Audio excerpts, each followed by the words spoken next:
Simpson's. इस show के around आपने इंटरनेट पर कई सारी वीडियोस देखी होंगी जिनमें बताया जाता है कि इस शो ने कई सारे फ्यूचर प्रेडिक्शंस की हैं जो कि आज के टाइम पर सही साबित हुए हैं। फिर चाहे वो डोनाल्ड ट्रंप की प्रेसिडेंसी हो या फिर 9/11, ये कुछ ऐसे प्रेडिक्शंस है जो कि इस शो ने इन इवेंट्स के होने के कई सालों पहले ही कर दिए थे। और इन सब कॉन्स्पिरेसी थ्योरीज के बाद हमारे दिमाग में बस यही सवाल आता है कि कैसे भला कोई कार्टून शो इतनी एक्यूरेटली फ्यूचर प्रेडिक्शंस कर सकता है। इंटरनेट पर इसके अराउंड कई सारी कॉन्स्पिरेसी थ्योरीज है, लेकिन एक भी लॉजिकल एक्सप्लेनेशन नहीं है। आज से लगभग 2 महीने पहले फिंग की ये वीडियो आई थी, जिसके बाद मुझे तो क्यूरियोसिटी का कीड़ा काट गया और मैंने ठान लिया कि अब तो मैं पता लगा कर ही रहूंगा कि आखिर ये शो फ्यूचर प्रेडिक्शंस करता कैसे है। मैंने काफी मेहनत की, काफी ज्यादा रिसर्च की और फिर मुझे जो पता लगा वो जानकर आपकी भी आंखें फटी रह जाएंगी। Simpsons predicted the future. The Simpsons predicting the future. Times where the Simpsons predicted the future. The Simpsons predicting the future.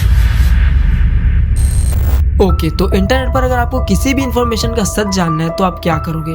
आप उसे सिंपली क्रॉस चेक करोगे, गूगल पर सर्च करोगे। मैंने भी वही किया और मुझे इसके अराउंड कई सारे थ्योरीज मिले जो कि बताती है कि आखिर सिम्पसन्स फ्यूचर प्रेडिक्ट कैसे करता है। उनमें से कई थ्योरीज एकदम बेफालतू की थी जो कि कोई सेंस नहीं बनाती, लेकिन कई थ्योरीज ऐसी हैं जो कि एक्चुअल में सेंस बनाती हैं और इस वीडियो में मैं आपको उन्हीं थ्योरीज को एक्सप्लेन करूंगा। Theory number 1, numbers game. ये थ्योरी एक मैथ प्रोफेसर ने दी है। In 29 seasons, 120,000 jokes, 8.54 jokes per minute. और इस थ्योरी के अकॉर्डिंग देखो, सिम्पसन्स एक बहुत लंबे टाइम तक चलने वाला शो है जो कि 1989 से आज तक चलता हुआ आ रहा है। और क्योंकि ये शो इतने लंबे टाइम से चलता हुआ आ रहा है और इसने इतने सारे टॉपिक्स कवर किए हुए हैं, तो इस बात की पॉसिबिलिटी बढ़ जाती है कि इनमें से कोई ना कोई बात फ्यूचर में जाके सच साबित हो जाए। Only comes out to about a 1.6% success rate.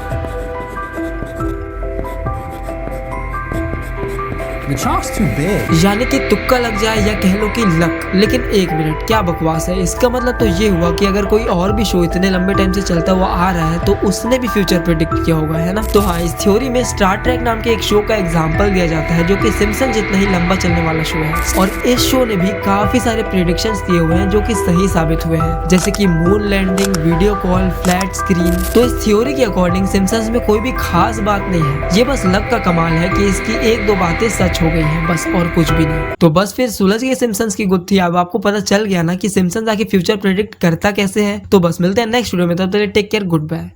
लेकिन एक मिनट, आपने मेरी वीडियो पर क्लिक किया है, इतना सस्ता कंटेंट तो मैं आपको नहीं दूंगा। देखो, ये थ्योरी सेंस तो बनाती है, लेकिन अगर आप इसे थोड़ा सा ध्यान से डीप लेवल पर सोचोगे और इन दोनों शोज को कंपेयर करोगे तो आपको पता चलेगा कि स्टार ट्रेक ने क्या ही प्रेडिक्ट किया है। Video call, flat screen, flip phone, यानी कि फ्यूचर में आने वाली टेक्नोलॉजी के बारे में। ऐसे प्रेडिक्शंस तो सिम्पसन्स ने भी किए हैं, जैसे कि स्मार्ट वॉच, वीडियो कॉल या फिर ऑटो करेक्ट। लेकिन सिम्पसन्स अलग यहीं पर हो जाता है जहाँ उसने रियल लाइफ इवेंट्स के प्रेडिक्शंस किए हैं और वो आज के टाइम पर सच साबित हुए हैं। जैसे कि season 9 episode 3 1997 Ebola outbreak. Simpsons ने इबोला आउटब्रेक को कई सालों पहले ही प्रेडिक्ट कर लिया था। और डोनाल्ड ट्रंप की प्रेसिडेंसी का क्या, और लेडी गागा का शो।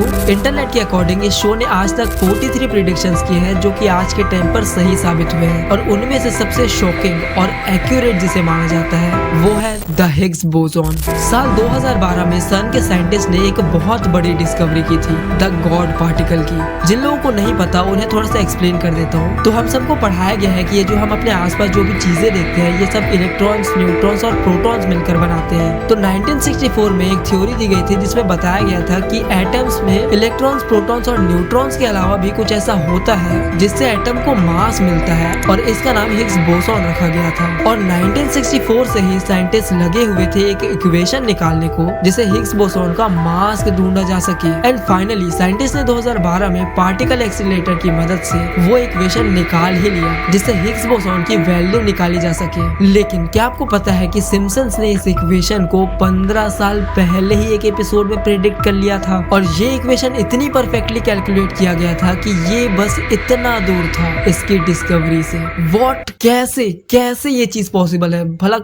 किसी का भी दिमाग घूम जाए ये सोच के कि भला एक कार्टून शो क्वांटम फिजिक्स की थ्योरी कैसे सॉल्व कर सकता है, वो भी इसकी डिस्कवरी के 15 साल पहले। ये चीज पॉसिबल भी कैसे है। इसे सिम्पसन्स की सबसे एक्यूरेट प्रिडिक्शन माना जाता है और इसने सभी का दिमाग घुमा रखा है। सी इस पॉइंट पर आके मैं अटक चुका था। मैंने सारे आर्टिकल्स पढ़ डाले, सारे वीडियोस देख डाले कि भला मैं सिम्पसन्स की इन प्रिडिक्शंस को कैसे एक्सप्लेन करूं और कोई भला कर भी कैसे सकता है। और फिर मुझे वीडियो मिली चैपल की। इन्होंने सिम्पसन्स के सैकड़ों एपिसोड्स का डीप एनालिसिस किया हुआ है और कुछ कमाल के ग्राफ्स और स्टैट्स हमें दिए हैं जिनसे हम इस क्वेश्चन का आंसर एक्चुअली में ढूंढ सकते हैं। तो इंटरनेट के अकॉर्डिंग सिम्पसन्स ने आज तक 43 प्रेडिक्शंस किए हुए हैं जो कि सच साबित हुए हैं।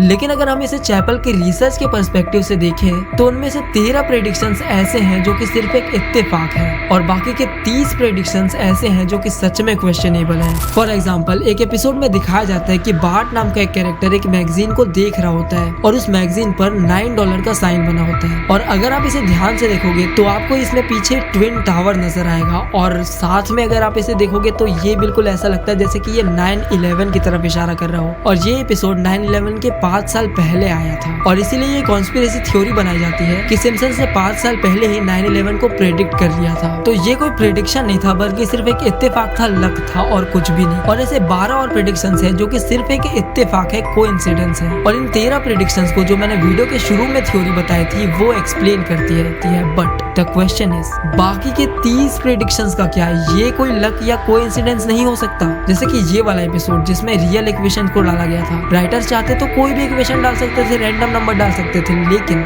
उन्होंने जानबूझकर रियल इक्वेशन दिखाया। क्यों? तो अगर हम किसी तरह से ये पता लगा पाए कि आखिर इस सीन में रियल इक्वेशन को क्यों दिखाया गया है और कैसे दिखाया गया है तो शायद हम बाकी के प्रेडिक्शंस का सच भी जान पाएंगे। लेकिन आखिर हमें ये बताएगा कौन? तो यहाँ पर हमें मदद लेनी होगी एक प्रोफेशनल से, मिलिए साइमन सिंह से।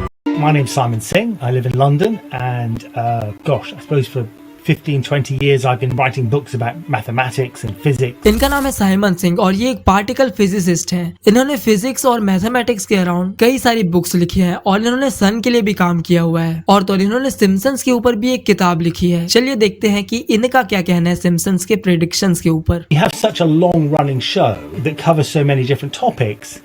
There are bound to be things that turn out to be true in due course. So I got in touch with the writer of that episode, David X. Cohen. Now, David X. Cohen did a degree in physics and then did a master's degree in computer science and then had published papers in mathematical journals. So he was a smart guy. He loved math and he loved physics.